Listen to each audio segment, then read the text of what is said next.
You and I are here. We're here in front of the statue of Mother Mary. Couldn't be any better than that, and we're here to honor Ed Watson being inducted into the Hall of Fame. Boy, you are just on fire. It doesn't get any better than that, does it?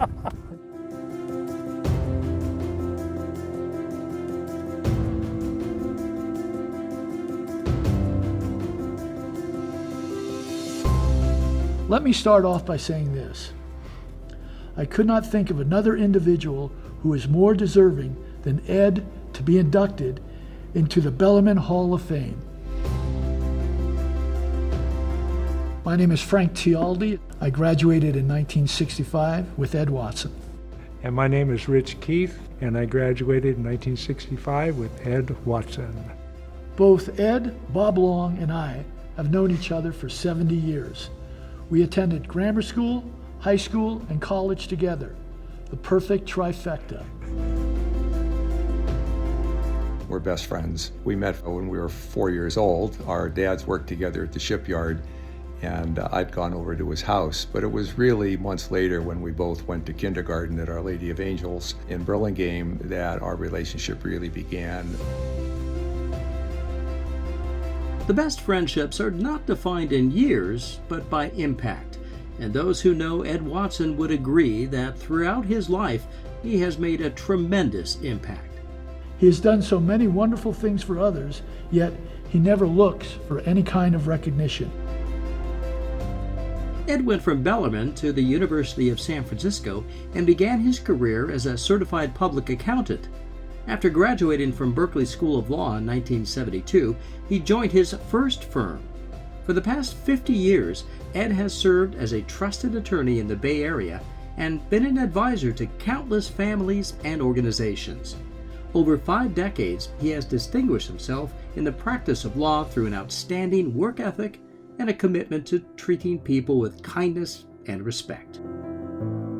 I've often said that if I had to trust anyone with the lives of my family, it would be Ed Watson. I've always introduced Ed and referred to Ed as the smartest and kindest man I know. And that is the truth.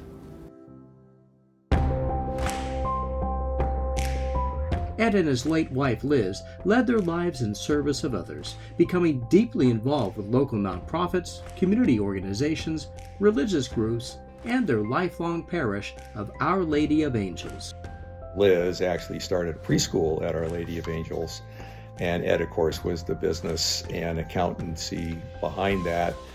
Of course, that was one time that Liz got a little upset with Ed. He'd just done their tax return for the preschool, and he had made the mistake of telling Liz that she was earning $1.25 an hour.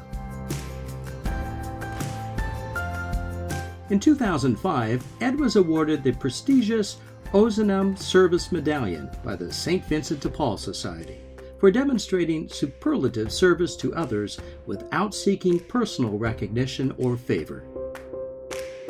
When I talked with him the day after he heard about the nomination, he says, "I don't deserve this." I said, Right. "Ed, for God's sakes, if anybody deserves it, you do." And I was kind of like a blithering idiot. I kept on talking and talking and talking, but it was like he needs to be acknowledged. And his wife, Liz, she's here with us. There's no doubt in my mind that the very moment that Ed receives that award, his induction, that in heart, mind, and spirit, that Liz will be right next to him. Liz was not the only strong woman in his life. Ed's mother raised all her children with faith and purpose. Ed has always shown love, respect, dignity, and compassion for others from all walks of life throughout his entire life. He helped her set up a nonprofit in the Tenderloin in San Francisco to help the poor and disadvantaged who lived in the Tenderloin.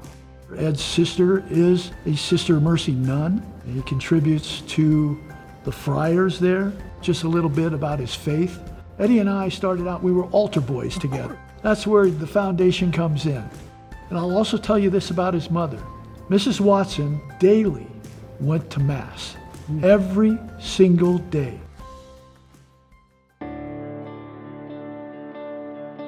Led by faith and a desire to repay the generosity that had enabled Ed to attend Bellarmine, he and Liz created a scholarship in 2018 that provides financial assistance to Bellarmine students who come from single-parent homes.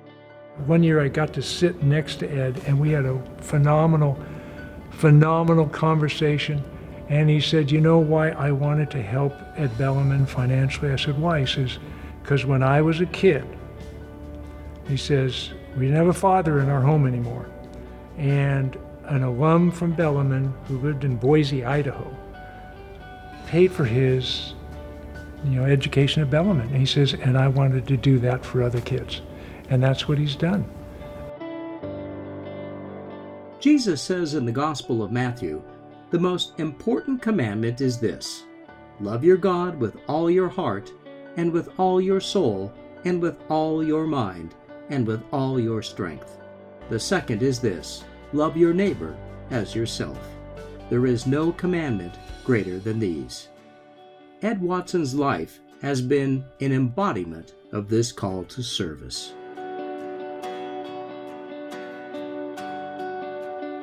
Congratulations, Ed, from all your classmates of 1965 who have supported and nominated you. And also, a big thank you to all the members of the Burlingame Nomination Committee for the Hall of Fame. Ed, you have earned this great and wonderful honor bestowed upon you by Bellarmine.